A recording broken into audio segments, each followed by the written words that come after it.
کہ اس وقت حالات خراب سے خراب تر ہوتے جا رہے ہیں اور مشرق وسطیٰ میں ایران اور امریکہ کے درمیان بڑھتی ہوئی شدت اور کشیدگی نے اس وقت عالمی معیشت، فوجی حکمت عملی اور سفارتی میدان میں ایک زبردست بحران پیدا کر دیا ہے۔ خطے کے حالات ہر لمحے مزید پیچیدہ ہوتے جا رہے ہیں اور اس تنازع کے اثرات اب صرف سرحدی لڑائیوں تک محدود نہیں رہے ہیں، بلکہ اس کے براہ راست اور بھیانک نتائج امریکی توانائی کے نظام پر پڑنا شروع ہو گئے ہیں۔ ملٹری انفراسٹرکچر متاثر ہونا شروع ہو چکا ہے اور بین الاقوامی سلامتی پر بھی اس وقت امریکہ میں سوالات اٹھنے لگے ہیں۔ امریکی محکمہ دفاع پینٹاگون کی جانب سے جاری کردہ تازہ ترین معلومات اور باضابطہ اور باقاعدہ تصدیق کے مطابق ایران کے خلاف جاری جنگ اور بڑھتی ہوئی کشیدگی کے باعث گزشتہ 2 ہفتوں میں تقریباً 100 امریکی فوجی شدید زخمی ہو چکے ہیں۔ پینٹاگون کے ترجمان نے اپنے حالیہ بیان میں اس بات کا انکشاف کیا ہے کہ 7 جولائی سے اب تک امریکی فورسز کو مختلف مقامات پر حملوں کا سامنا کرنا پڑا ہے، جس کے نتیجے میں درجنوں اہلکار مختلف نوعیت کے شدید زخموں کا شکار ہوئے ہیں۔ پینٹاگون کا یہ اعتراف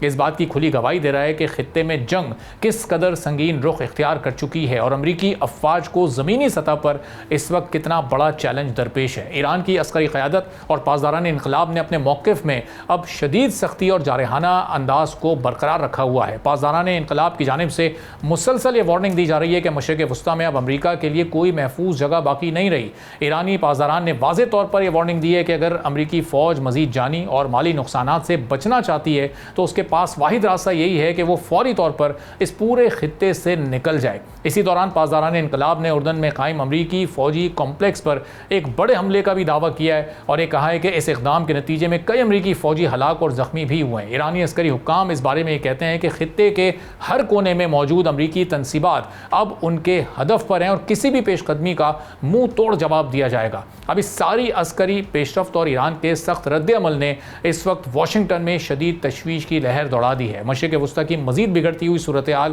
اور ممکنہ جوابی کارروائیوں کے خطرے کو سامنے رکھتے ہوئے امریکہ نے پوری دنیا میں اپنے شہریوں کے لیے گلوبل الرٹ جاری کر دیا ہے اور اس سب سے ظاہر ہے معیشت بہت متاثر ہونے والی ہے۔ انتظامیہ نے تمام امریکی شہریوں کو یہ ہدایت کی ہے کہ وہ انتہائی ہوشیار رہیں، غیر ضروری سفر سے گریز کریں اور اپنی حفاظت کو یقینی بنانے کے لیے تمام تر ممکنہ تدابیر اختیار کریں، کیونکہ تنازع کے دائرہ کار کے پھیلنے کا اس وقت شدید خدشہ موجود ہے۔ فوجی اور سفارتی دباؤ کے ساتھ ساتھ اس کشیدگی کا سب سے بڑا اور بھیانک اثر امریکہ کے اندرونی توانائی کے شعبے پر پڑا ہے، جس سے پوری معیشت جڑی ہوئی ہے۔ ایران سے تصادم کا آغاز ہوتے ہی امریکہ میں خام تیل اور پیٹرولیم ذخائر کی صورتحال ابتر ہو چکی ہے۔ بینک آف امریکہ کی تازہ ترین جائزہ رپورٹ اور چارٹ کے مطابق امریکی پیٹرولیم ذخائر تیزی سے کم ہو کر 45 سال کی کم ترین سطح پر پہنچ گئے ہیں۔ رپورٹ میں اس بات کا سنگین انکشاف کیا گیا ہے کہ یہ سطح جولائی 1983 کے بعد سب سے کم ترین سطح ہے، یعنی 4 دہائیوں سے زائد عرصے میں امریکی پیٹرولیم ذخائر اتنی خطرناک حد تک کبھی نہیں گرے تھے۔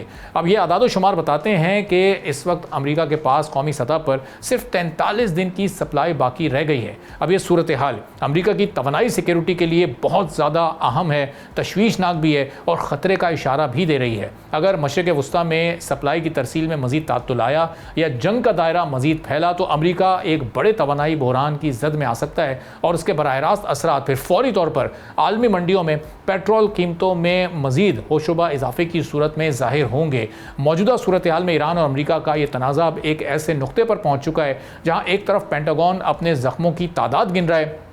اور پھر دوسری طرف پاسداران انقلاب خطے سے امریکی انخلا کا مطالبے پر ڈٹے ہوئے ہیں اور پھر امریکہ کے اندر توانائی کے ذخائر بھی صرف 43 دنوں کے ہنگامی موڑ پر اس وقت کھڑے ہوئے ہیں۔ تو عسکری، معاشی اور سفارتی محاذ پر ایک ساتھ پیدا ہونے والا یہ بحران آنے والے دنوں میں عالمی سیاست اور معیشت کا رخ متعین کرنے میں انتہائی اہم ثابت ہوگا۔ اب دیکھنا یہ ہے کہ پرائسز کے آنے والے دنوں میں بہت تیزی سے اوپر جاتی ہیں یا پھر ان میں کسی بھی طرح کے مذاکرات کی کوئی راہ نکلتی ہے تو تھوڑا ٹھہراؤ آتا ہے۔ سبسکرائب کریں اور بیل دبائیں تاکہ کوئی خبر رہ نہ جائے۔